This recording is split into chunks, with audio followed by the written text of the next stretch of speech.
Hello दोस्तों, मैं Adarsh Kumar ideal classes में स्वागत करता हूं। आप कैसे हो? शानदार हो, जानदार हो। आज हम क्लास 10th की बात करेंगे, जिसमें बोर्ड क्वेश्चन के लिए काफ़ी हेल्पफुल रहने वाला है ये वीडियो कि आप बोर्ड में कौन से क्वेश्चन को करें, नहीं करें, या कौन से क्वेश्चन पढ़ के जाएं ताकि आपको मार्क्स अचीव करने में दिक्कत ना आए। वैसे क्वेश्चन को हम यहाँ पे डिस्कस करेंगे और उस क्वेश्चन को आप ध्यान से पढ़ करके एग्जाम देने जाएंगे तो काफ़ी आपको पेपर सॉल्व करने में आसान लगेगा। तो चलिए स्टार्ट करते हैं। पहला चैप्टर है केमिस्ट्री का, रासायनिक अभिक्रिया एवं समीकरण। तो नाम से ही पता चल रहा है कि रासायनिक अभिक्रिया है, समीकरण है। तो सबसे पहला क्वेश्चन तो यहीं से बन जाते हैं, छोटे छोटे क्वेश्चन। पहला क्वेश्चन हम लेते हैं रासायनिक अभिक्रिया, रासायनिक अभिक्रिया, ये हो गया रासायनिक अभिक्रिया। इसके बाद समीकरण, की समीकरण कहते किसको है। अब देखिए रासायनिक अभिक्रिया के कुछ, रासायनिक अभिक्रिया क्या होता है, समीकरण से क्या फायदा होता है, क्या इससे बेनिफिट हुआ, ये सारी बातें आप देखिए पढ़ने के लिए कंटिन्यू पढ़ेंगे, लेकिन जो टॉपिक आपको बताया जा रहा है उस पर आप स्मार्ट वर्क करेंगे। थोड़ा पढ़ना तो सब है, रासायनिक अभिक्रिया और समीकरण में टॉपिक को सारे पढ़ेंगे तभी आपको पता चलेगा, लेकिन हम जहां पे क्वेश्चन को फोकस कर रहे हैं उसको आपको स्मार्ट वर्क करना है, वहां पे ज्यादा फोकस करना है, उस क्वेश्चन को ज्यादा याद करके जाएंगे ताकि लिखने में आपको आसानी हो सके। तो ये रासायनिक अभिक्रिया और समीकरण। इसके बाद आपको ध्यान रखना है इस चैप्टर में कि दूसरा टॉपिक लेते हैं कि इसमें संतुलित करने के विधि, संतुलित करने की विधि, संतुलित करने की विधि, ये पढ़ लेना है कि हम कोई भी समीकरण दिया रहेगा तो हम कैसे उसको संतुलित करेंगे। लेकिन संतुलित करने में ज्यादा उतना टफ क्वेश्चन नहीं आता है, आप आसानी से संतुलित कर सकते हैं अनुमान विधि का प्रयोग करके। तो संतुलित करने की विधि। इसके बाद सबसे इंपॉर्टेंट रासायनिक अभिक्रिया के प्रकार, रासायनिक अभिक्रिया के प्रकार, प्रकार ये आपको ध्यान रखना है कि रासायनिक अभिक्रिया के प्रकार को एकदम जरूरी देखना है। जैसे पहला योगशील अभिक्रिया,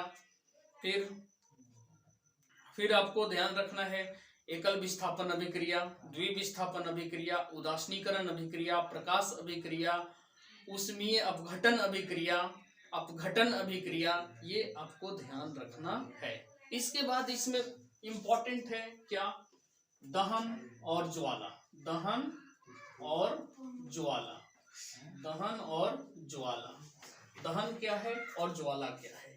इसके बाद इसमें इंपॉर्टेंट आपको क्या है क्वेश्चन, आपको एलपीजी, एलपीजी, इसके बाद सीएनजी, ये आपको ध्यान रखना है, एलपीजी एवं सीएनजी।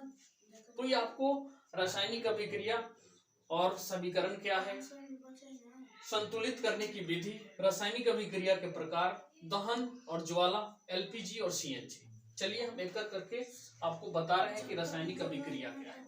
देखिए कोई भी अणु या परमाणु आपस में संयोग करते हैं, ठीक है, या तो स्वयं से करेंगे नहीं तो दूसरे पदार्थ से करते हैं, तो उसको कहा जाता है रासायनिक अभिक्रिया।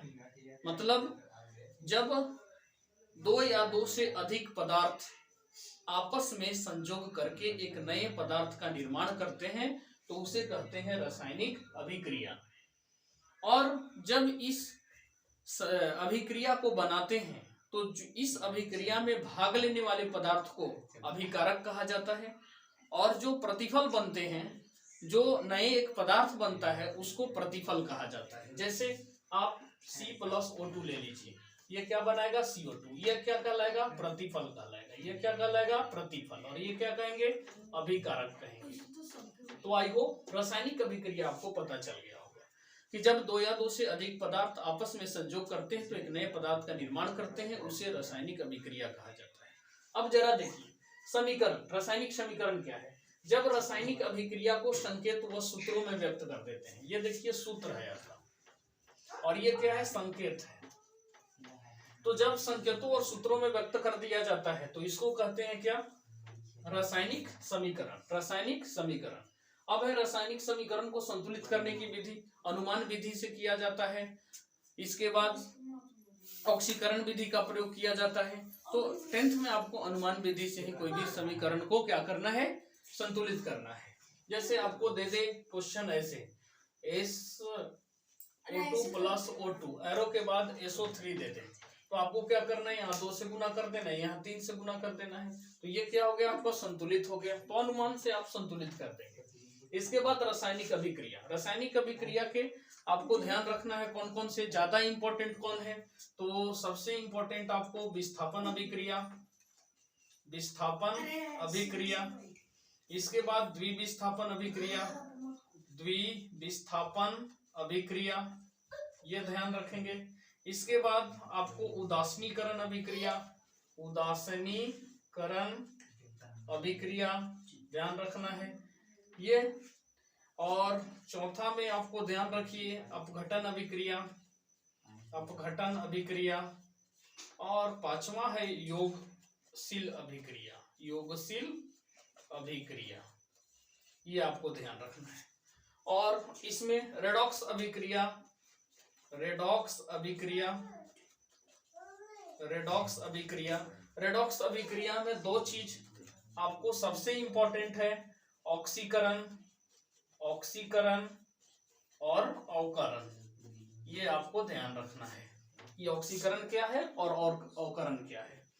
तो विस्थापन अभिक्रिया, द्विविस्थापन अभिक्रिया, उदासीनीकरण अभिक्रिया, अपघटन अभिक्रिया, योगशील अभिक्रिया, रेडॉक्स अभिक्रिया। रेडॉक्स अभिक्रिया में ऑक्सीकरण और अवकरण, जहां पे ऑक्सीकरण अवकरण दोनों होता है उसको रेडॉक्स अभिक्रिया करते हैं। ऑक्सीकरण अभिक्रिया जिसमें ऑक्सीजन का संयोग हाइड्रोजन का वियोग होता है उसको हम ऑक्सीकरण अभिक्रिया कहते हैं। यहाँ पे ठीक उसका उल्टा, यहाँ पे ऑक्सीजन का वियोग होगा, हाइड्रोजन का संयोग होगा, तो उसको कहेंगे अवकरण अभिक्रिया। तो रेडॉक्स अभिक्रिया जहाँ पे ऑक्सीकरण अवकरण दोनों होता है उसको रेडॉक्स अभिक्रिया कहा जाता है। ऑक्सीकरण वह अभिक्रिया है जिसमें ऑक्सीजन का संयोग और हाइड्रोजन का वियोग होता है, उसको कहा जाता है ऑक्सीकरण। और अवकरण का क्या होता है? जहाँ पे हाइड्रोजन का संयोग और ऑक्सीजन का वियोग होता है, उसको क्या कहा जाता है? अवकरण अभिक्रिया। विस्थापन अभिक्रिया में विस्थापित होता है, द्विविस्थापन में दोनों मूलक विस्थापित हो जाते हैं। अपघटन अभिक्रिया में अपघटित हो जाता है। और योगशील अभिक्रिया में 2 छोटे छोटे अणु या परमाणु आपस में जुट करके एक नए पदार्थ का निर्माण करते हैं। तो आई होप अभिक्रिया के प्रकार समझ में, रासायनिक अभिक्रिया के प्रकार समझ में आ गया होगा। दहन क्या है? दहन भी एक रासायनिक अभिक्रिया होता है जिसमें ऑक्सीजन की उपस्थिति में ऊष्मा और प्रकाश देते रहता है, उसको कहा जाता है दहन। ज्वाला भी एक अभिक्रिया ही है। एलपीजी लिक्विड पेट्रोलियम गैस और CNG compressed natural gas. LPG में आपको ध्यान रखना है कि ब्यूटेन 65% होता है। तो मुख्य घटक जो है इसका मुख्य घटक एलपीजी का मुख्य घटक ऐसे इसमें रहता है प्रोपेन, प्रोपेन और आइसोब्यूटेन, आइसोब्यूटेन और नॉर्मल ब्यूटेन होता है, नॉर्मल ब्यूटेन होता है, नॉर्मल ब्यूटेन होता है। और सीएनजी को प्राकृतिक गैस कहते हैं। 80% CH4 को कहते हैं सीएनजी। आई होप ये आपको बोर्ड मॉडल क्वेश्चन है जो बोर्ड में काफी बार आया हुआ है या आने की संभावना है, तो ये वीडियो को एंड तक जरूर देखेंगे। तो ये आपको इम्पोर्टेंट क्वेश्चन था। तब तक के लिए गुड बाय, जय हिंद।